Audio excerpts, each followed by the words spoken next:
जब कभी हमारी जिंदगी में समस्याएं या मुश्किलें आती हैं तो हम में से ज्यादातर लोग सोचते हैं कि ऐसा मेरे साथ ही क्यों हुआ और क्यों हो रहा है। यही सोच धीरे धीरे हमारे अंदर घोर निराशा पैदा करके हमारी जिंदगी को एक बोझ बना सकती है। ऐसे में जरूरत है कि हम खुद पर भरोसा रखें और अपनी पूरी ताकत के साथ उनका मुकाबला करें, और ऐसा तब तक करते रहें जब तक उन पर विजय हासिल न कर लें। आप सोचेंगे कि यह असंभव है, लेकिन विश्वास मानिए, जिंदगी में कुछ भी असंभव नहीं है।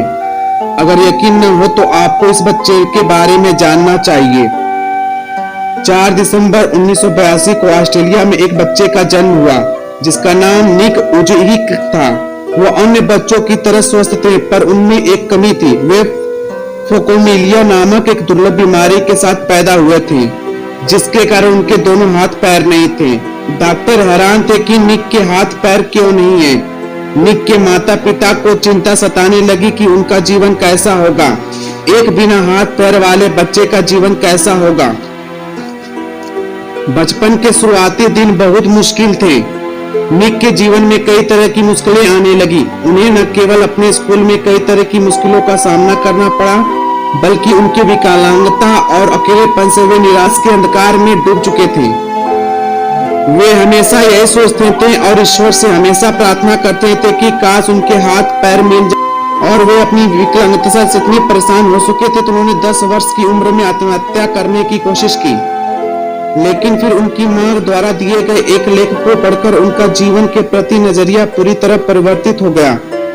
यह लेख एक समाचार पत्र में प्रकाशित हुआ था, जो एक विकलांग व्यक्ति की अपनी विकलांगता से जंग और उस पर विजय की कहानी थी। उस दिन उन्हें समझ में आ गया था कि वे अकेले ही नहीं हैं जो संघर्ष कर रहे हैं। निक धीरे धीरे यह समझ चुके थे कि वे चाहे तो अपनी जिंदगी को सामान्य तरीके से भी जी सकते हैं। निक ने धीरे धीरे पैर की जगह पर निकली हुई उंगलियों और कुछ उपकरणों की मदद से लिखना और कंप्यूटर पर टाइप करना सीख लिया। 17 वर्ष की उम्र में अपने प्रार्थना समूह में व्याख्यान देना शुरू कर दिया। 21 वर्ष की उम्र में निक ने एक अकाउंटिंग और फाइनेंस में ग्रेजुएशन कर लिया और एक प्रेरक वक्ता के रूप में अपना करियर शुरू किया। उन्होंने एटीट्यूड इज एटीट्यूड नाम से अपनी कंपनी बनाई और धीरे धीरे निक को दुनिया में एक ऐसे प्रेरक वक्ता के रूप में पहचाने जाने लगा जिनका खुद का जीवन अपने आप में चमत्कार है। उन्होंने प्रेरणा और सकारात्मकता का संदेश देने के लिए लाइफ विदाउट लिम्स नाम से गैर लाभकारी संगठन भी बनाया, जो एक समान व्यक्ति करता है। जन्म से ही हाथ पैर न होने के बावजूद वे गोल्फ और फुटबॉल खेलते हैं, तैरते हैं, स्काई डाइविंग और सर्फिंग भी करते हैं। यह अपने आप में एक उल्लेखनीय उपलब्धि है, लेकिन इससे भी ज्यादा प्रभावित करने वाली बात यह है उनके जीवन के प्रति खुशी और शांति की सम्मोहक भावना। जहां हम छोटी से छोटी बातों से परेशान और हताश हो जाते हैं, वहाँ निक जैसे लोग हर पल साबित करते रहते हैं कि असंभव कुछ भी नहीं है। जिंदगी द्वारा दी गई हर चीज खुले मन से स्वीकार करनी है, चाहे वे मुश्किलें ही क्यों न हो।